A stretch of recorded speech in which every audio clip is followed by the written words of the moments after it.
जय श्री राम प्रेमी भक्तों, प्यारे भक्तों। आज हम थोड़ा सा कुंडलिनी शक्ति के बारे में बताएंगे, जो हमारे महापुरुषों ने, संतों ने अनुभव किया, वह लिखा। और कुंडली शक्ति क्या है, सबसे पहले यही जान लेते हैं। कुंडली शक्ति हमारी वह प्रमुख शक्ति है जिसके द्वारा हमारा शरीर चलता है। थोड़ा सा यह भी समझ लें कि कुंडलिनी शक्ति ही हमारी परम शक्ति है। ब्रह्म शक्ति कह सकते हैं, कुंडली शक्ति को हम प्राण शक्ति कह सकते हैं, और इसको दिव्य शक्ति भी कह सकते हैं, क्योंकि कुंडली शक्ति ही हमारे शरीर में सब कुछ हमें वह प्रदान करती है जो इस शरीर को आवश्यकता होती है, क्योंकि शक्ति से ही यह शरीर चल रहा है। अब प्रश्न ये आता है कि कुंडली शक्ति जब से शरारत तक पहुंचती है तो क्या क्या होता है। देखिए बंधुओं, कुंडली शक्ति अपने आप सुचारू रूप से काम करती है, लेकिन हमारे संतों ने समझाया, बताया और किया। कुंडली शक्ति को जागृत किया जाता है। हमारे अंदर 7 चक्र होते हैं और वह इसी के द्वारा कार्य करते हैं, लेकिन यह जो शक्ति है यह नीचे की तरफ ज़्यादा प्रवाह करती है और ऊपर की तरफ कम करती है। इसलिए हमारे साधकों ने, हमारे संतों ने, महापुरुषों ने इसको जगाने का प्रयास किया, क्योंकि यह सुषुप्त अवस्था में होती है तो बहुत कम काम करती है।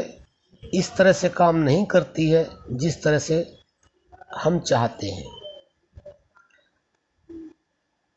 एक अग्नि होती है गांव में, उसको उपले के रूप में रख देते हैं और उस पर राख रख देते हैं तो वह धीरे धीरे सुलगती रहती है, लेकिन वह बुझती नहीं है। लेकिन अगर उस अग्नि से हमें खाना पकाना हो, सर्दी का भगाना हो या और भी कोई कार्य करना हो तो उसे हम ईंधन के द्वारा प्रज्वलित करते हैं और उससे सारे कार्य करते हैं।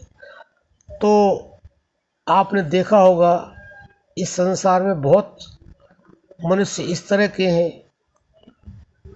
कि जिनके अंदर बहुत प्रबल बुद्धि होती है, उनके अंदर कोई दुख तकलीफ नहीं होती है और जो चाहते हैं वह उनको मिलता भी है। हर क्षेत्र में उनको सफलता मिलती है। ऐसा क्यों? ऐसा इसलिए क्योंकि उनकी जो कुंडली शक्ति है वह प्रारब्ध से ही वह जगी हुई होती है, उठी हुई होती है, उसमें प्रबल प्रभाव होता है। तो भक्तों, आप आज यह समझ लें जरूर कि यह शक्ति हमारे यहाँ, हमारे शरीर में काम तो करती है, लेकिन उस तरह से काम नहीं करती है जिस तरह से हम चाहते हैं। तो बंधुओं, जिस तरह से हम चाहें हमारे शरीर में कोई बीमारियां ना हो, हम हर क्षेत्र में सफलता प्राप्त करें और हमें भूतकाल, वर्तमान, भविष्य का ज्ञान हो, तो हमें इस शक्ति को जागृत करना ही होता है। और ये हमारे ऋषि मुनि करते रहे हैं और करते रहेंगे। तो आप भी यह जान लें कि यह शक्ति नीचे से, मूलाधार से और सहस्रार चक्र तक जाती है फिर आती है। हमारे अंदर जो प्राण की शक्ति है, वैसे तो हमारे अंदर 5 प्राण होते हैं: प्राण, अपान, समान, उदान और व्यान। ये हमारे सारे शरीर में अलग अलग प्रक्रिया से काम करते हैं, लेकिन एक मुख्य प्राण होता है जो हमारे शरीर में श्वास के साथ ऊपर जाता है, और एक होता है अपान, जो हमारी गुदा के द्वारा, गुप्त इंद्रिय के द्वारा बाहर निकलता है। तो वह जो हमारी कुंडली शक्ति है उसका प्रभाव नीचे की तरफ ज़्यादा होता है, ऊपर की तरफ नहीं। तो उसको, प्रवाह को, उस शक्ति को ऊपर उठाने के लिए हमें यह प्रयास करना चाहिए कि वह सहस्रार तक पहुँचे और पूरी पावर के साथ वह सब कार्य करे जो हमारे शरीर में होना चाहिए। तो बंधुओं, इसके लिए आपको ज़्यादा से ज़्यादा अपने श्वासों पर ध्यान देना होगा, प्राण जप करना होगा, क्योंकि जो प्राण जप करते हैं उनकी कुंडली शक्ति अपने आप ऊपर उठती रहती है और नीचे बहुत कम अपना प्रभाव दिखाती है।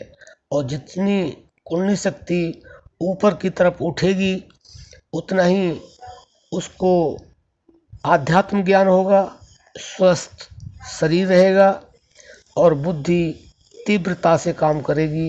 यहाँ तक कि यह भूत और वर्तमान का ज्ञान भी उस मनुष्य को होने लगता है। तो भक्तों, अब आप ये भी समझ लें कि उसके लिए आपको क्या करना होगा।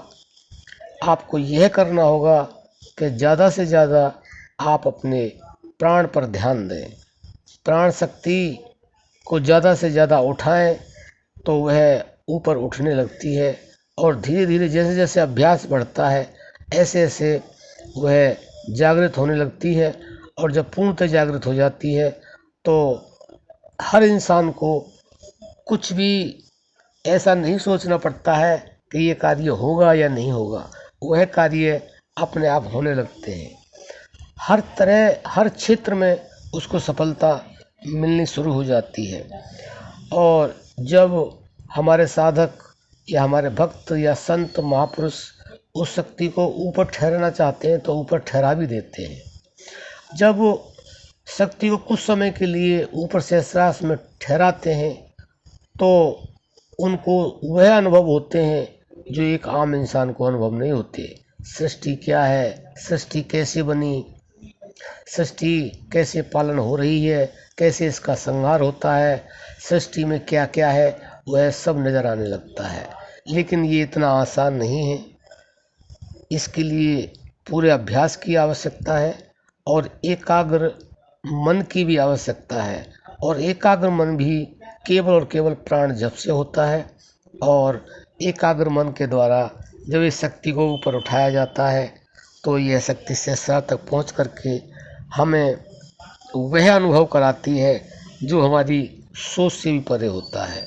तो भक्तों, आशा करते हैं आप ये समझ गए होंगे कि कुंडली शक्ति क्या है और जब सहस्रार तक ये पहुंचती है और जब एक साधक, एक भक्त, एक महापुरुष से वहाँ रोक देता है तो क्या क्या अनुभव होता है और क्या क्या शक्तियाँ उजागर होती हैं और वो शक्तियाँ आपको क्या क्या देती हैं, यह एक अनुभव का विषय है। और आपको एक बात और बता दें कि हमारे जितने भी 7 चक्र हैं वह अपने आप प्राण जप से जाग जाते हैं। और जब कुंडली शक्ति हमारी जाग जाती है, सहस्रार में पहुँच जाती है तो नीचे से वो ऊपर सारे चक्रों को भेदन करके जगाते हुए तब जाती है।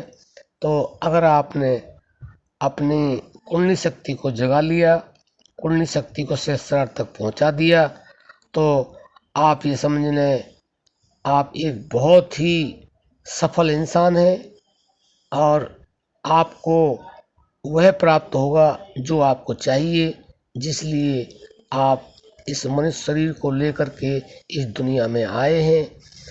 यानी कि कहने का भावार्थ यह है कि कुंडली शक्ति जिसने जागृत कर ली है उसे परमानंद की प्राप्ति अवश्य होती है, इसमें कोई शक नहीं है। कोई माने या ना माने, लेकिन लोग सुनते हैं, पढ़ते हैं, लेकिन करते बहुत कम है, क्योंकि ये इतने आसान नहीं है। और आसान के साथ साथ लोग इसे करते हैं, थोड़े दिन करते हैं फिर छोड़ देते हैं, हमें तो कुछ मिला नहीं।